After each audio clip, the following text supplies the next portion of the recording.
अस्सलाम वालेकुम। Programme night addition में हम आपको खुशामदीद कहते हैं। नाज़रीन, नए पाकिस्तान की आबो हवा अभी भी पुरानी ही है। यहाँ पर अब भी चांद का तनाज़ा माजी की तरह ही खड़ा है। चांद को देखने के लिए साइंसी तरीक़ेकार पर एतराज़ात क्या हैं, प्रोग्राम के पहले हिस्से में हम इस पर बात करेंगे। प्रोग्राम के दूसरे हिस्से में बात होगी कि सिंध में पहले बच्चे ग़ज़ाई किल्लत की वजह से मरे और अब बच्चे और बड़े दोनों एड्स जैसे मौलिक मर्ज़ HIV मर्ज़ में मुब्तला हो रहे हैं, जबकि इस मामले पर सिंध हुकूमत हमें बेबस नज़र आ रही है।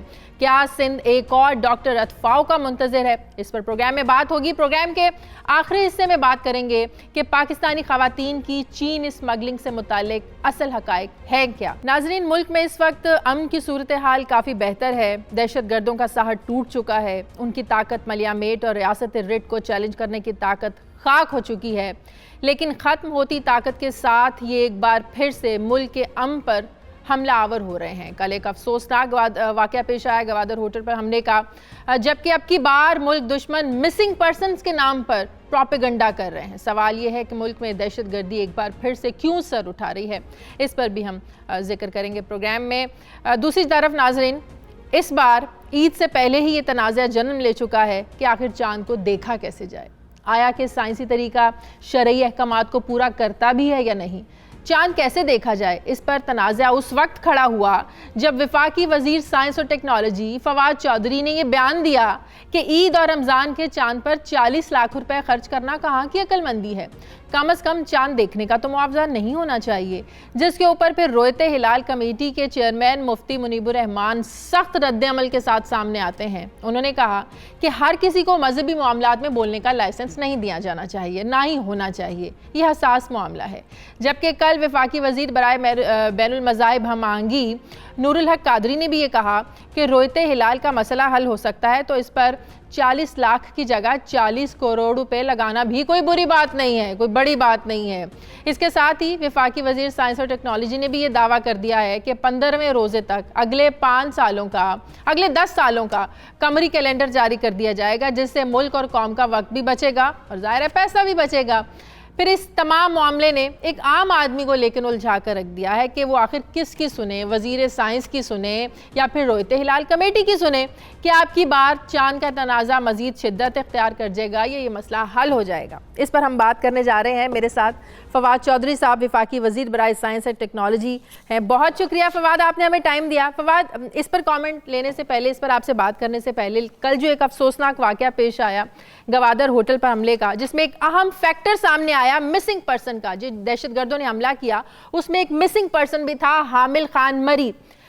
आप भी जानते हैं, हम भी जानते हैं, फवाद के मिसिंग पर्सन्स के लिए एहतजाज भी होते रहे, धरने भी दिए जाते रहे, लेकिन इस वाक़े के बाद आप समझते हैं कि अब ये कहा जा सकता है कि हमारे इदारों पर मिसिंग पर्सन्स का इल्ज़ाम लगाकर सिर्फ एक प्रोपेगेंडा किया जाता रहा दुश्मन की तरफ से, वो इन लोगों को इस्तेमाल करता रहा मिसिंग पर्सन्स के नाम पर। अगर ये मिसिंग पर्सन इतने इनोसेंट होते कि अपने मुल्क में हमले कर रहे होते? जो लड़ाई है या जिसको 5th जनरेशन वॉर कहा जाता है, उसमें यकीनन तौर के ऊपर हम पीछे हैं। और मैंने पिछली मिनिस्ट्री में भी आपको बड़ी दफ़ा मेरी आपसे बात हुई, आपके प्रोग्राम में भी मैंने ये कहा था कि जब तक हम अपनी उस एक पूरे सेगमेंट को या मिनिस्ट्री ऑफ इंफॉर्मेशन को रीवैम्प नहीं करते हैं, वहाँ से मकासद हासिल नहीं हो सकते। वहाँ पे मसाइल हैं हमारे, और मैं ये समझता हूँ उसमें बहुत बड़ी नाकामी यकीनी तौर के ऊपर हमारी रियासत की भी है, जिसने हमने देखा है, मैं जिस तरह से मैं आपसे पहले अर्ज़ कर रहा हूँ, जिस मिनिस्ट्री का ये काम था कि वो एक नेशनल नैरेटिव बना पाती, उसको सियासी भर्तियाँ करके, उसके अंदर जो रिफॉर्म्स ना करके, उसको तो प्रैक्टिकली तबाह बर्बाद करके रख दिया आपने। मैंने अपने जो रिफॉर्म्स की एक कोशिश शुरू की थी, आप देखते हैं वो आगे चल पाती है कि नहीं चल पाती है।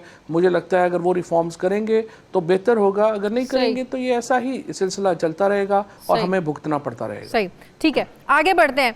फवाद साहब, वैसे अभी आप इंफॉर्मेशन मिनिस्ट्री की बात करें, आपके जो दबंग किस्म के कमेंट्स आते थे ना डिफरेंट इश्यूज को लेकर, हम उसको बहुत ज़्यादा मिस करते हैं।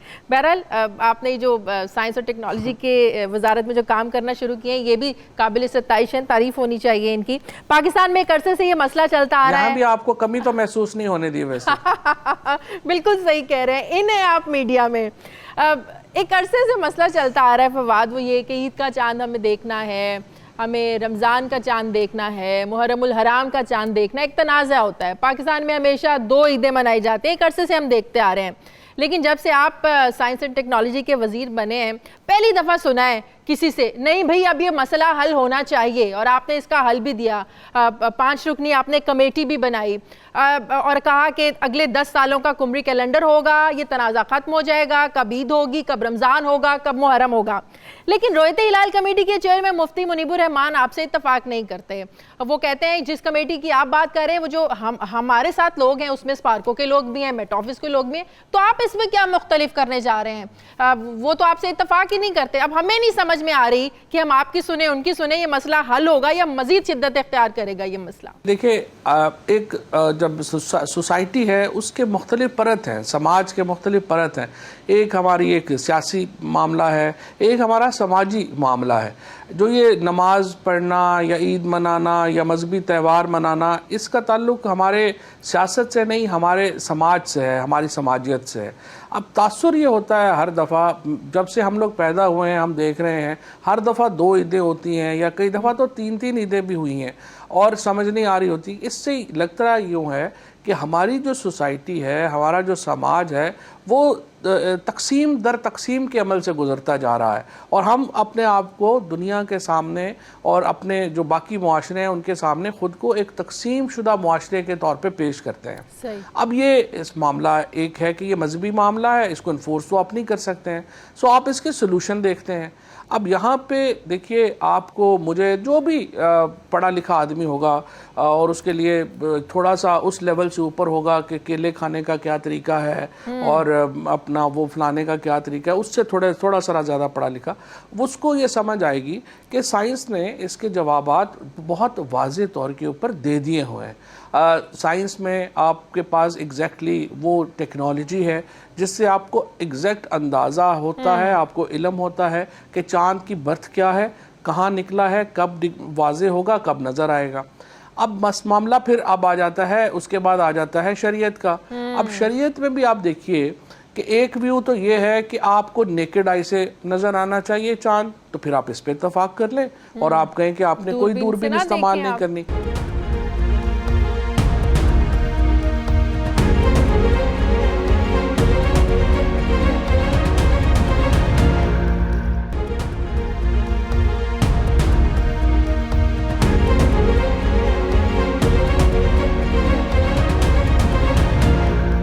बात यह है कि सबसे ज़्यादा ज़रूरी ये है कि पार्टी के जो चेयरमैन हैं इमरान खान साहब जो हैं, वज़ीर आज़म साहब हैं, वो क्या सोच रहे हैं, वो क्या राय रखते हैं। जब काम अमरी की शादी का बिल आया उस पर उनकी क्या राय थी, या इस मामले पर अगर आपने उनसे बात की हो तो उस पर उनकी क्या राय है? उनकी राय ज़्यादा मैटर करती है। देखिए, बात यह है कि जो इसलिए ये इख्तलाफात आपको नज़र आते हैं कि ये सियासत के इख्तलाफ नहीं है। सियासी सोच हम लोगों की एक है, ये समाजी इख्तलाफात हैं, समाज के सोचने के इख्तलाफात हैं कि आप कैसे एक सोसाइटी को किस तरह का देखना चाहते हैं।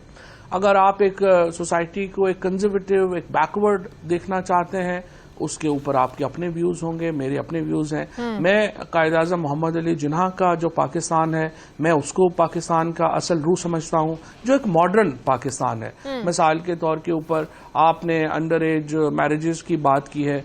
1926 में कायद-ए-आज़म मोहम्मद अली जिन्ना ने अंडर एज शादियों के खिलाफ लेजिस्लेशन लेके आया और उस वक्त हिंदू और मुसलमान दोनों जो कंजर्वेटिव थे उन्होंने उसकी मुखालफत की। अब मेरे लिए तो ये सोचना भी मुश्किल है कि किस तरह से कोई शख्स 18 साल से पहले अपनी बेटी की शादी का सोचेगा भी, और कॉन्स्टेंट की एज जो है वो 18 साल है और ये कॉन्ट्रैक्ट है, लिहाजा मेरा उसके ऊपर व्यू बड़ा वाज़ेह है।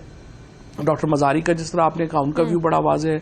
जो लोग अपने कस्टम्स को, अब अपनी रवायात को मज़हब के लवादे में लगाना चाहते हैं, वो जाहिर है कि उसको हमायत जो है वो नहीं की जा सकती। इसी तरह ये जो साइंटिफिक तरीका है चांद देखने का, इसके ऊपर भी मेरे व्यूज़ बिल्कुल वाज़ेह हैं। अच्छा, दूसरा आपने एक और बात की कि रियासत को चाहिए कि तमाम इमाम मसाजिद जो हैं उनको ग्रेड 14 से 16 की नौकरियां दी जाएं। इसके पीछे क्या सोच है, क्या मकसद है इसके पीछे? तो क्या इसके लिए कोई कानून साजी होगी, क्या होगा, क्या तरीक़ेकार होगा, फिर सोच क्या है इसके पीछे? देखिए, इसके पीछे सोच ये है कि देखिए मसला क्या है, जो इमाम मसाजिद इस वक्त लगे हुए हैं वो एक तबके की सोच को इफेक्ट करते हैं।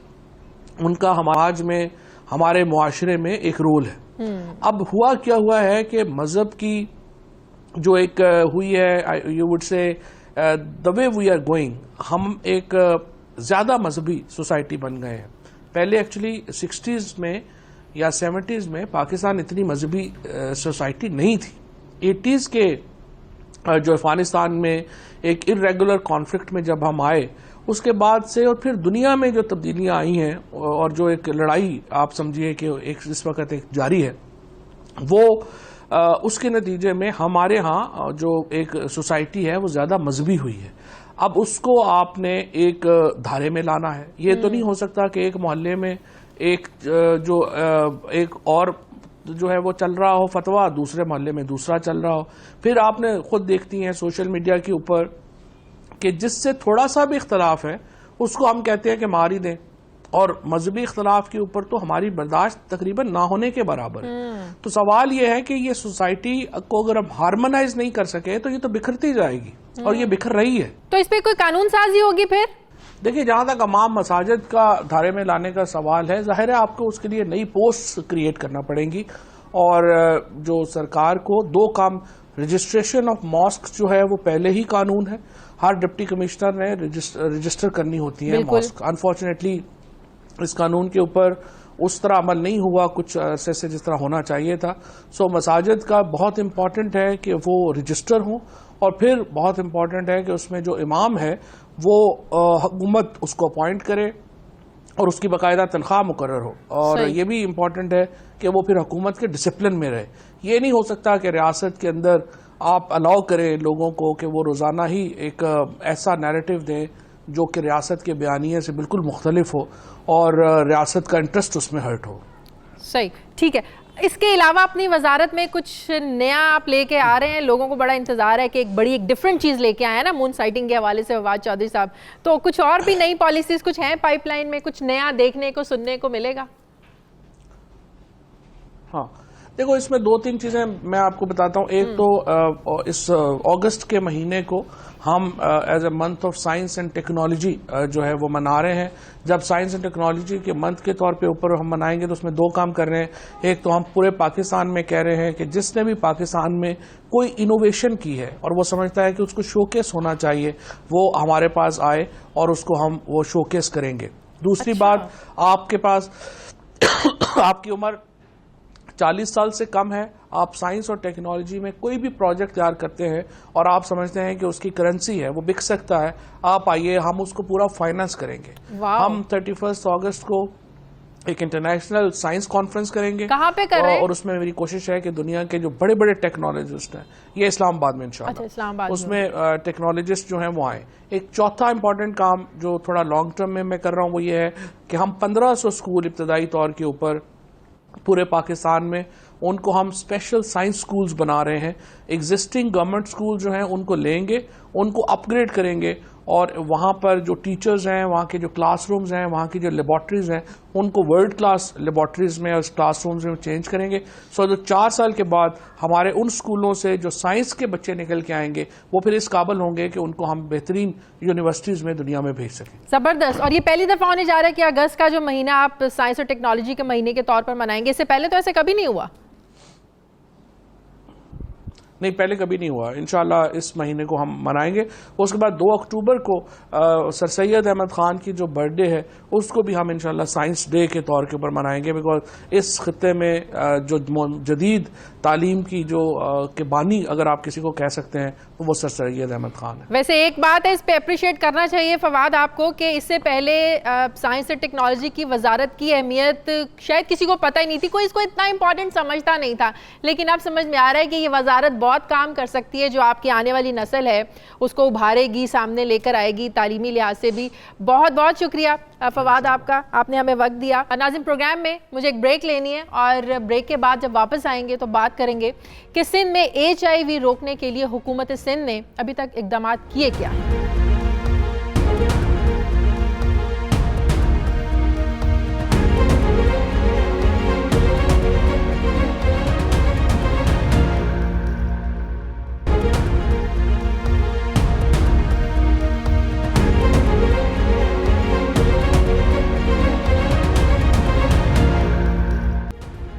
नाजरीन, सूबा सिंध में गुज़श्ता 10 सालों से पाकिस्तान पीपल्स पार्टी की हुकूमत कायम है। इन 10 सालों में हमें थर में ग़ज़ाई किल्लत से हज़ारों बच्चे मौत की आगोश में जा चुके हैं, जबकि बैड गवर्नेंस की इससे बड़ी मिसाल और क्या हो सकती है कि भुट्टो के शहर, जिसके नाम पर पाकिस्तान पीपल्स पार्टी वोट लेकर सिंध में आज तक बरसर इक़्तिदार है, उसी के शहर लाड़काना की तहसील रत्तो डेरो समेत शिकारपुर, खैरपुर, हैदराबाद, पीरजोगोट, सांगड़, टंडू मोहम्मद खान और कराची में HIV एड्स की वबा बुरी तरीके से फैल चुकी है और हुकूमती आदाद शुमार के मुताबिक इस वबा से अब तक 400 अफराद मुतासर हो चुके हैं।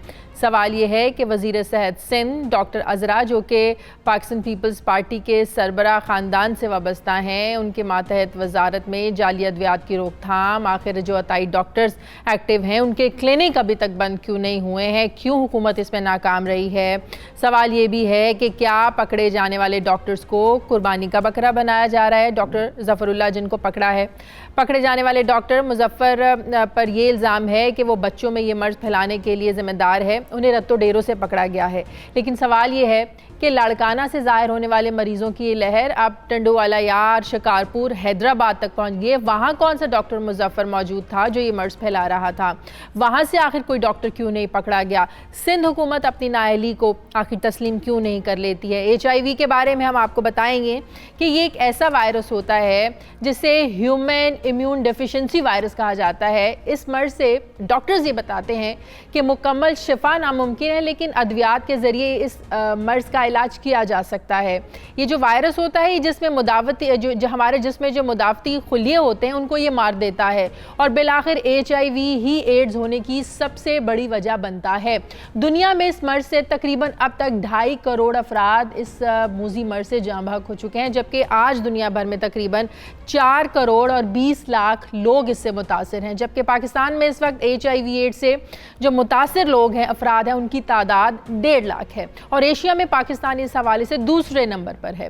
जबकि सिर्फ सिंध में मुतासरा मरीजों की जो तादाद है ये 56,000 बताई जाती है। आलमी सतह पर पाकिस्तान को एड्स फैलाने के मौके फराहम करने वाला मुल्क करार दिया गया है। क्या इस मर्ज़ के खात्मे के लिए सिंध को एक और डॉक्टर अतफाओ का इंतज़ार करना पड़ेगा? इस पर हम प्रोग्राम में बात करने जा रहे हैं। प्रोग्राम में मेरे साथ हैं बाबर मेमन, हमारे नुमाइंदे हैं, रिपोर्टर हैं लाड़काना से। उनसे पहले अपडेट लेते हैं। इसके साथ ही हमें पाकिस्तान पीपल्स पार्टी के रहनुमा इसके बाद हमें ज्वाइन करेंगे इम्तियाज़ शेख साहब। बाबर, सबसे पहले तो मैं आपसे शुरू करती हूँ। लाड़काना से कितने केसेस सामने आए हैं और जो स्क्रीनिंग कैंप लगाए गए हैं वहाँ पर, जाहिर है उसमें तो देखा जा रहा है कि वायरस लोगों में फैल रहा है, लोगों को बताया जा रहा है, लेकिन इन स्क्रीनिंग कैंप्स के साथ साथ क्या वहाँ पर कोई लोगों के लिए आगाही मुहिम भी चलाई जा रही है, कोई आगाही कैंप भी लगाया जा रहा है ताकि लोगों को बताया जा सके ये मर्ज़ है क्या, कैसे फैलता है, कैसे बचा जा सकता है, क्या वजूहात है? क्या कोई आगाही मुहिम भी चल रहा है वहाँ पर?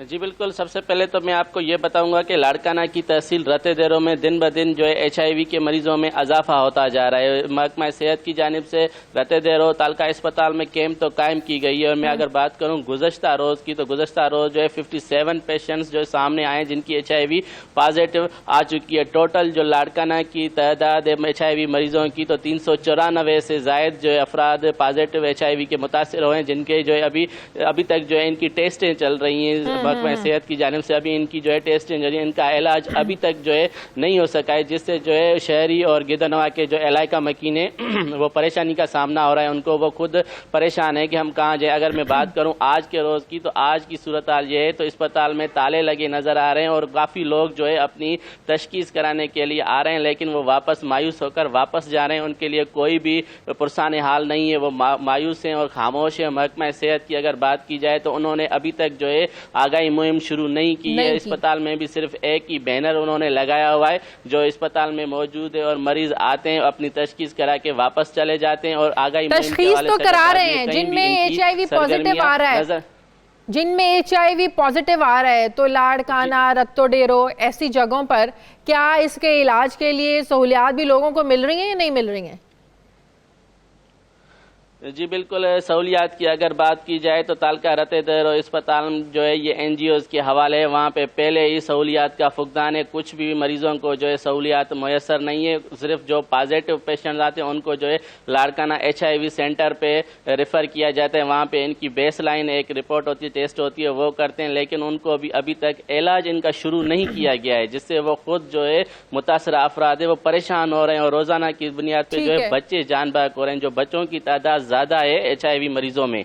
ठीक है, बहुत शुक्रिया बाबर मेमन आपका। इम्तियाज शेख से ज्वाइन किया है, रहनुमाए पाकिस्तान पीपल्स पार्टी के। बहुत शुक्रिया इम्तियाज शेख साहब। इम्तियाज साहब, सिंध में HIV का जो मसला है ये आज का मसला नहीं है, कोई नया मसला नहीं है। तकरीबन आज से 3 साल पहले 2016 में ऐसी रिपोर्ट सामने आई थी कि यहाँ पर HIV फैल सकता है। तो जब ऐसी अलार्मिंग सिचुएशन आपके सामने हो, आपको वार्न कर दिया गया हो, तो पहले से ही इकदाम कर लेने चाहिए। तो ये सिंध हुकूमत फिर इसमें नाकाम क्यों रही है? देखें, ये सिर्फ इल्ज़ाम लगाना सिंध हुकूमत पे कि नाकाम हुई है, ये बड़ी ज़्यादती वाली बात होगी।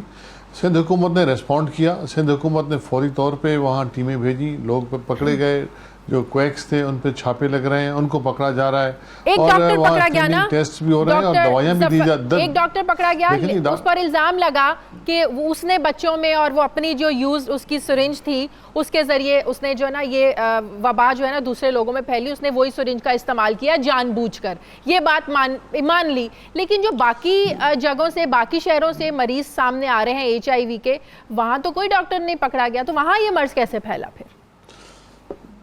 देखें जी, ये तो पकड़ा इसलिए गया कि रिपोर्टेड हो गया और चीज़ प्रूव हो गई। बगैर प्रूव के तो आप डॉक्टरों को या क्वैक्स को किसी को पकड़ नहीं सकते ना। वो तो जब टेस्ट कराने आते हैं तो उनकी पता नहीं हिस्ट्री क्या होती है, कहाँ से उन्होंने सिरिंज इस्तेमाल करवाई, कहाँ से मतलब उन्होंने ये जो इनको इंजेक्शंस लगे। ये जब तहकीकात होगी, रिपोर्ट होगी, केसेस होंगे, ज़रूर होंगे, कार्रवाई लाजमी होगी। और वहाँ जो हमारी हेल्थ केयर कमीशन है वो भी मतलब वहाँ एक्टिव हो गई है। और हम आपको यकीन दिलाते हैं, एक इशू है, एक इशू सामने आ गया है। गवर्नमेंट ने बहुत भरपूर तरीके से रेस्पॉन्ड किया है।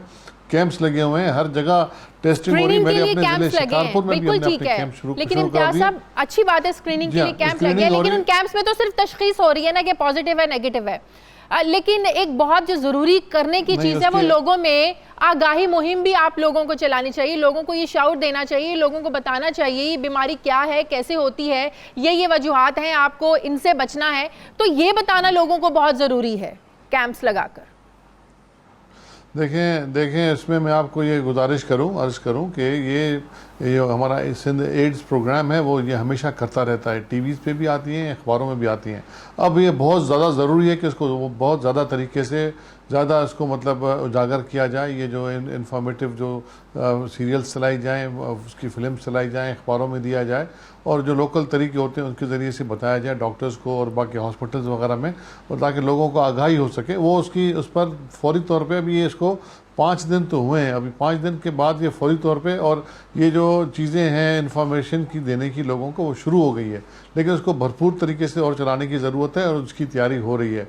और आपने बात की दवाइयों की, तो उसकी दवाइयाँ सिर्फ टैबलेट्स होती हैं जो कि लोगों को दी जा रही हैं टैबलेट्स, और ये कोई भी कमी कोताही इसमें नहीं की जा रही। इसमें भरपूर तरीके से मेरी आज इसी हवाले से मैंने एक दो डॉक्टर से बात की तो मुझे ये पता चला कि जो मर्ज है ये एक और वजह से फैलता है, वो ये है कि अगर किसी को हेपेटाइटिस है और उसने डायलिसिस अपना करवाना है, एक वो मरीज़ और एक वो मरीज़ जिसमें HIV पॉजिटिव है, अगर उसका भी डायलिसिस होना है, अगर इन मरीज़ों के डायलिसिस करने के इक्विपमेंट मशीनरी अगर एक ना मतलब कि अलग अलग ना हो, तो एक ही मशीनरी यूज़ की जाए ऐसे पेशेंट्स पर, तो भी ये मर्ज बड़ी तेज़ी से फैलता है, बड़ी जल्दी फैलता है। तो अस्पतालों में महकमा सेहत को इन चीज़ों को भी इंश्योर करवाने की ज़रूरत है। जिन पेशेंट्स के डायलिसिस होने हैं, ख़ासकर जिनमें हेपेटाइटिस है और HIV है, उनको लिए अलग अलग इक्विपमेंट होना चाहिए। इन चीज़ों को इंश्योर करने की बहुत ज़्यादा ज़रूरत है इस मौके पर। इम्तियाज़ साहब, बिल्कुल ज़रूरत है। और मतलब ये चीज़ आपको पता है कि डायलिसिस एक बहुत सेंसिटिव किस्म का ट्रांसफ्यूजन होता है ब्लड का। उसमें बहुत सीनियर डॉक्टर्स भी होते हैं और तजुर्बेकार डॉक्टर भी होते हैं, और जो ट्रेनिंग का अमला होता है वो बहुत ट्रेंड होता है, वो इस चीज़ का लाजमी तौर पर ख्याल रखता है। लेकिन अगर कहीं कहीं कमी कोताही है तो उनको फौरी तौर पे मतलब उसको दूर करना चाहिए। अब मैं भी इस बारे में हेल्थ डिपार्टमेंट के डीजी से, सेक्रेटरी से बात करूंगा। और जो कहा गया कि जी अस्पतालें बंद हैं, ताले लगे हुए, ऐसा कोई भी मसला नहीं है। शिकारपुर में देख लें, कंदकोट में देख लें, लतो देरों में देख लें, लाड़काना में, और जहाँ जहाँ से भी रिपोर्ट आ रही है गवर्नमेंट ने रिस्पॉन्ड किया है। इंटरनेशनल एजेंसीज़ को भी वहाँ बुला लिया गया है, वो भी इसमें ताउन कर रहे हैं। और डॉ मेडिकल कॉलेज की टीमें वहाँ पहुँची हुई हैं, आगा खान की टीमें वहाँ पहुँची हुई हैं। और इससे ज़्यादा बेहतर रिस्पॉन्ड गवर्नमेंट क्या करेगी? और यही लोग हैं जो पूरे मुल्क में करते हैं। और आपको मैं यकीन दिलाता हूँ और आवाम को भी यकीन दिलाता हूँ। ये बात तो है ना कि 18वीं तरमीम के बाद सेहत हो, तालीम हो, गवर्नेंस हो, ये सूबों के पास है। लेकिन जब ऐसी सिचुएशन आ जाए तो क्या सूबा वफाक से इस बारे में मदद नहीं मांग सकता? ये मांग लेनी चाहिए या अपनी अना में रहना बेहतर होता है? क्या वफाक इसमें कोई आपकी हेल्प नहीं कर सकता? देखिए, अना का तो मसला है ही नहीं। हमने तो मतलब डॉ मेडिकल कॉलेज की टीमें भी कराची से मंगा ली, आगा खान से मंगा ली, जो एक्सपर्ट्स हैं। और वफाक भी मदद करना चाहता है तो आ जाए, मदद करे ना। इसमें क्या है, जो ये अवाम है, पाकिस्तान का अवाम है, मतलब उनको भी बताने की ज़रूरत है कि उनको रिक्वेस्ट करने की ज़रूरत है। तो मतलब वो आ जाए, मदद करें। देखें जी, मसला ये है कि हमारे पास उस वक्त तमाम चीज़ें मौजूद हैं, हम कर रहे हैं। जहाँ ज़रूरत महसूस हुई तो ज़रूर बात करेंगे वफाक से, क्यों नहीं करेंगे? वफाक भी पाकिस्तान का वफाक है, कोई किसी और मुल्क का तो नहीं। बिल्कुल सही। एक और अहम सवाल, महकमा सेहत की कुछ कोताहियाँ तो सामने आ रही हैं। अभी हमने पिछले दिनों निशवा बच्ची जिसकी हलाकत हुई, एक गलत इंजेक्शन लगने से एक बड़ा इशू बना रहा। अताई डॉक्टर का मामला सामने आया। और ये जो अब केसेस HIV के सामने आ रहे हैं, ये भी, इनमें भी अताई डॉक्टर्स के मामला कुछ सामने आ रहे हैं। तो अताई डॉक्टर्स के खिलाफ एक्शन क्यों नहीं लिया जाता सिंध में? ये तो लोगों में बजाय कि सेहत दें, ये तो लोगों में मौत बांट रहे हैं। बिल्कुल आपकी बात सही है, मैं आपकी बात से एग्री करता हूँ। इसमें पहले भी 2-3 मुहिमें चली थी, हाई कोर्ट्स के भी ऑर्डर्स हैं और कई क्लिनिकें बंद कर दी गई। लेकिन फिर हमारे पास ये सिस्टम होता है कि फिर आस्ते आस्ते नए नामों से खुल जाती हैं और डॉक्टर्स के बोर्ड लगा के वो बैठ जाते हैं। इसमें डॉक्टर साहबान को भी अपनी ज़िम्मेदारी का एहसास करना चाहिए। फिर जब कुछ बात होती है तो डॉक्टर्स सामने आ जाते हैं कि जी ये मेरा क्लिनिक है और मेरा ये कंपाउंडर है और मेरा ये अपना हेल्थ वर्कर है, तो वही काम कर रहा है। तो डॉक्टर्स को भी करना चाहिए। लेकिन अभी मैं आपको ये आगाही दूँ कि बहुत बड़े पैमाने पर क्रैकडाउन शुरू है। 100 के करीब क्लिनिक्स लाड़काना में बंद हुई हैं, 70 के करीब शिकारपुर में बंद हुई हैं। और ये मतलब एक बहुत बड़ा कारोबार है। ये मतलब आप यकीन रखें कि हर मोहल्ले में जाके अताई डॉक्टर बैठा हुआ है। पर इनको बंद होना चाहिए। बंद भी होता है, फिर दोबारा आ जाते हैं। हाँ, लेकिन सख्त एक्शन होना चाहिए, इस पर सख्त कानून बिल्कुल कानून चाहिए। और मतलब उस पे पीनल कार्रवाई होनी चाहिए। ठीक है, बहुत शुक्रिया सजा मिले तब हमारे साथ है। बहुत शुक्रिया नाज़रीन। प्रोग्राम में अभी हम एक ब्रेक लेनी है। ब्रेक के बाद जब वापस आएंगे तो बात करेंगे कि चीन के साथ पाकिस्तान के गहरे ताल्लुकात हैं, लेकिन कुछ अनासर इन ताल्लुकात में ख़राबी करने की कोशिश कर रहे हैं। इनका सद्देबाब कैसे मुमकिन हो सकता है? एक छोटे से वक्फे के बाद बात करते हैं।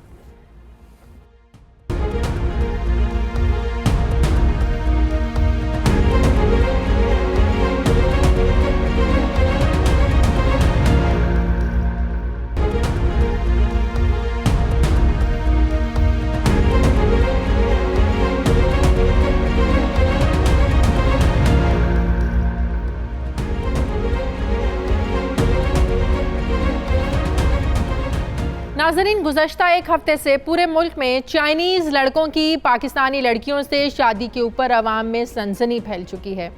यूँ तो पाकिस्तान और चाइना के ताल्लुकात लामहदूद हैं, जिसको CPEC ने मज़ीद एक वुसअत दी है, लेकिन इन ताल्लुकात में पेचीदगियाँ पैदा होने का ख़तरा भी उतना ही नज़र आता है। और बहुत से ऐसे अवामिल और अनासिर हैं जो कि इन ताल्लुकात में दरार डालना चाहते हैं, जिसका एक सबूत चीनी बाशिंदों की तरफ से पाकिस्तान में जाली मैरिज ब्यूरोज़ और नेटवर्क्स का क़याम और फिर उसके नतीजे में पाकिस्तानी लड़कियों की स्मगलिंग है। चीन में एक बच्चा पैदा करने की हुकूमती पॉलिसी ने जिन्स को अदम तवाज़ुन का शिकार किया है, जिसकी वजह से चीन में इंसानी स्मगलिंग मज़ीद बढ़ गई है। और इंसानी स्मगलरों ने वियतनाम, शुमाली कोरिया से लड़कियां चाइना स्मगल करना शुरू कर दी हैं। गुज़श्ता साल के आखिर में इंसानी स्मगलरों के नेटवर्क की नज़रें पाकिस्तान में भी पड़ी, जिसके बाद यहाँ बहुत तेज़ रफ्तारी से जो चीनी नौसरबाज थे ये मुनज़्ज़म होने लगे। जबकि बदकिस्मती की बात यह है कि यहाँ पर उन्हें मकामी सहूलतकार भी ज़ाहिर है मुयस्सर आ गए। एक अंदाजे के मुताबिक 700 से 1000 लड़कियों को शादी के नाम पर चीन मुंतकिल किया गया, झांसा दिया गया उन्हें। ये मामला उस वक्त पूरी तरह से खुला जब चीन ब्याह कर जाने वाली लड़कियों ने ये इंकशाफात किए कि चीन जिन लड़कियों को ले जाया जाता है उनसे जिस्म फरोशी का धंधा करवाया जाता है। इसके अलावा उनकी अज़ा को आलमी नेटवर्क्स को फ़रोग़ किया जाता है। अब तक 20 लड़कियां वापस भी आई हैं, जबकि 11 चीनी बाशिंदों को गिरफ्तार किया गया है। चीन ने पाकिस्तान के साथ मुकम्मल मुआवनत की, ताउन करने की हिमायत भी की है। बहुत अच्छी बात है। सवाल यह है कि इस सारे धंधे में लड़कियों के जो पेरेंट्स हैं, वालिदैन हैं, वो किस हद तक ज़िम्मेदार हैं? वो क्या अवामिल हैं, क्या वजूहात हैं, क्या मजबूरियाँ हैं जिनकी वजह से वालिदैन को अपनी बच्चियों की जो शादियां हैं चीन में करवाने के लिए वो राज़ी हो जाते हैं? इस पर हम आज अपने प्रोग्राम में बात करने जा रहे हैं। आसिफ सिद्धू है रिपोर्टर फैसलाबाद से, उनसे भी बात करेंगे और साथ रुशानी ज़फ़र हैं, समाजी कारकुन हैं। आसिफ, सबसे पहले तो मैं आपसे बात करूंगी, फैसलाबाद से भी बहुत सारे केसेस सामने आए, ये बताइएगा कि यहाँ पर भी कुछ लड़कियाँ वापस आईं और उन्होंने आकर इंकशाफात किए? Thank you Shadia. यहाँ फैसलाबाद से जितनी भी शादियां हुई हैं और लड़कियां गई हैं चाइना में, वहाँ से वापस तो नहीं आई, लेकिन वहाँ से कुछ ने अपने अहले खाना के साथ टेलीफोन पर राब्ते किए और उनको बताया कि उन पर चाइना में बहुत शद्दत हो रहा है और वो बड़े कुर्ब में मुब्तला है, यहाँ पर उनके लिए लाइफ गुजारना बहुत मुश्किल है और वो उनकी वापसी के लिए इक़दाम उठाएं।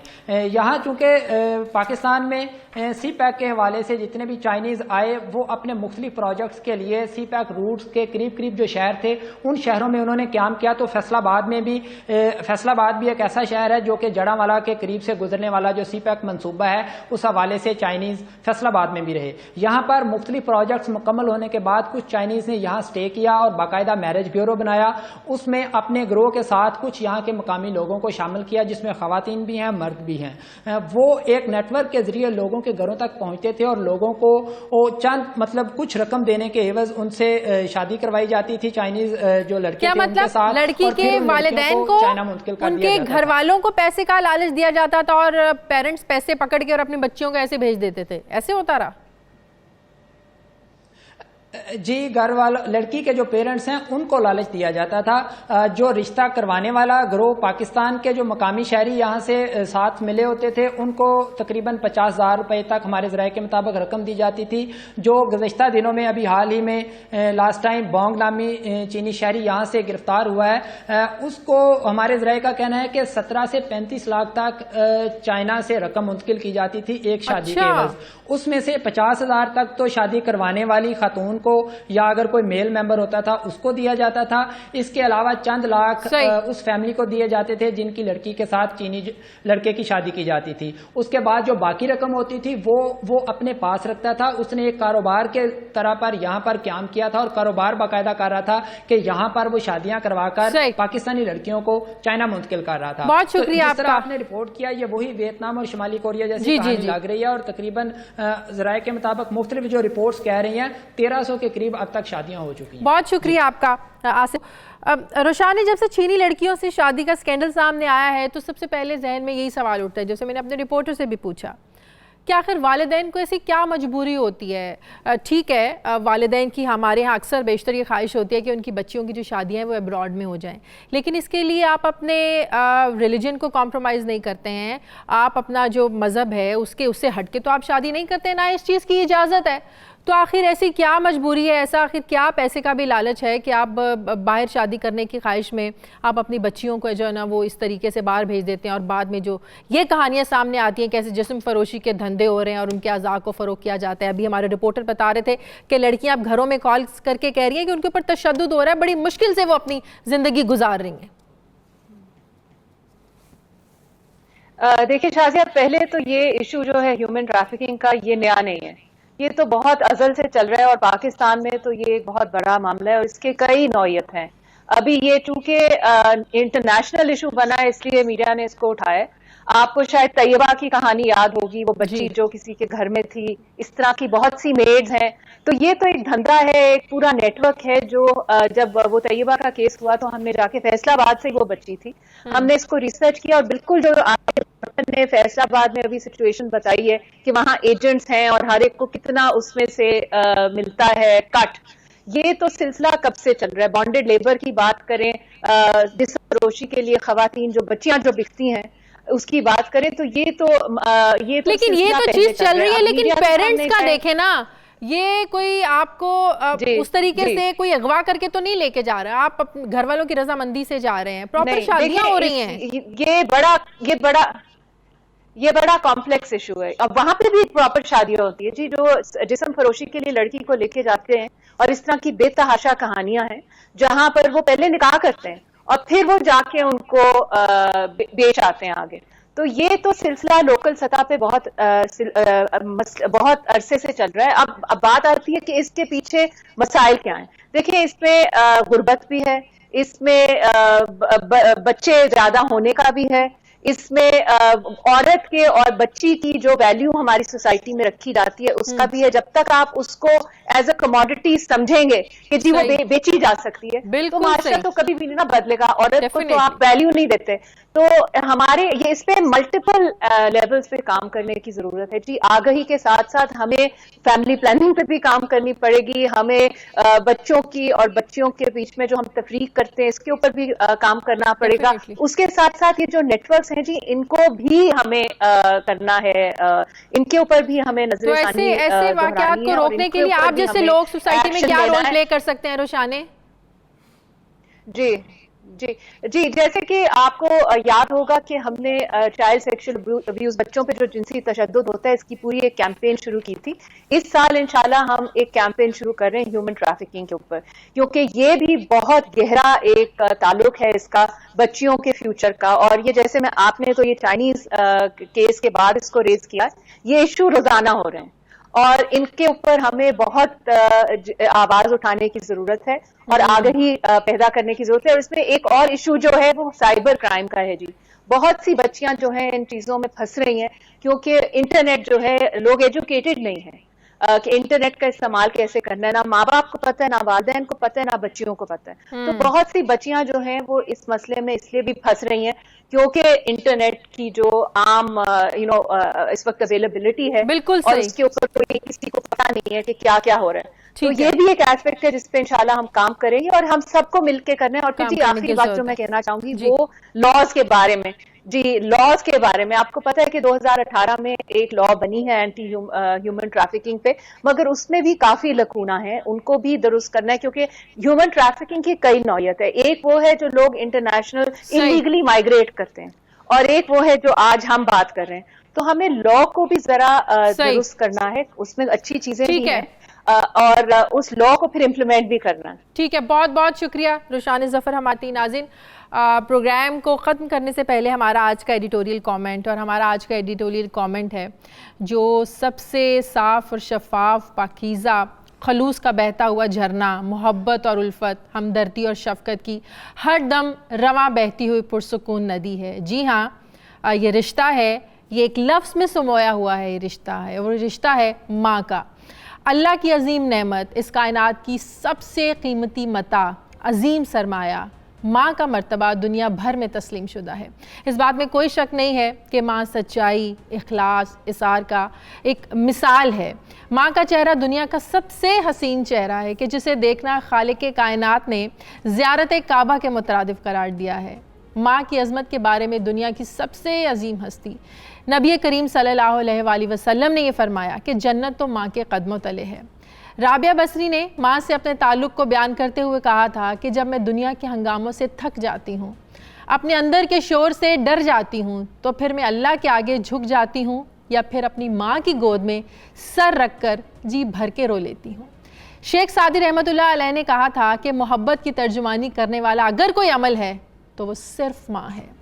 हकीमुल उम्मत इकबाल ने यह फरमाया था कि सख्त से सख्त दिल भी से माँ की पुरनम आँखों से उसको मोम किया जा सकता है। जबकि मुसलमान साइंसदान अबू अली सीना ने माँ की अज़मत के बारे में ये फरमाया था कि अपनी ज़िंदगी में मोहब्बत की सबसे आला मिसाल अगर देखी है तो वो ऐसे कि जब सेब 4 थे और हम 5, तब मेरी माँ ने मुझे कहा था कि मुझे तो सेब पसंद ही नहीं। ये माँ ही है जो अपने बच्चे के लिए हर तरह की कुर्बानी दे सकती है। अपनी माँ के अपने बच्चे के लिए हर तरह की जो तकलीफ़ है उसको बर्दाश्त कर सकती है। इसकी माँ का, इसकी ममता का कोई मुतबादिल नहीं है और ना ही कभी हो सकता है। ये अपनी ज़ात में एक अंजुमन ही नहीं बल्कि एक मुनफरिद और यकता भी है। दुनिया भर में कोई भी शख्स सारे दावे कर सकता है सिवाय इस एक दावे के कि उसने अपनी माँ का हक अदा कर दिया है। ऐसा मुमकिन ही नहीं बल्कि नामुमकिन है। माँओं के आलमी दिन पर हम अपनी माँओं को सलाम पेश करते हैं और दुआ करते हैं कि अल्लाह हमारी माँओं को हमारे सर पर सलामत रखे। मैं खुद एक माँ हूँ और अब बड़े अच्छे तरीके से इस चीज़ को समझ सकती हूँ कि औलाद के लिए माँ क्या चीज़ है और माँ के लिए औलाद। और ये माँ ही है जो अपने बच्चे के लिए हर तरह का जो है ना वो दुख भी बर्दाश्त करती है, तकलीफ़ भी बर्दाश्त करती है और चट्टान की तरह उसके आगे आकर खड़ी हो जाती है और बच्चे को पता ही नहीं चलता उसकी सारी तकलीफ़ें और मुश्किलें आसान कैसी हो गई। अल्लाह हमारी माँओं को हमारे सरों पर सलामत रखे। प्रोग्राम का वक्त ख़त्म हो गया है। प्रोग्राम से मुझे इजाज़त दीजिए। फ़ीडबैक ज़रूर दीजिएगा। अल्लाह हाफ़िज़।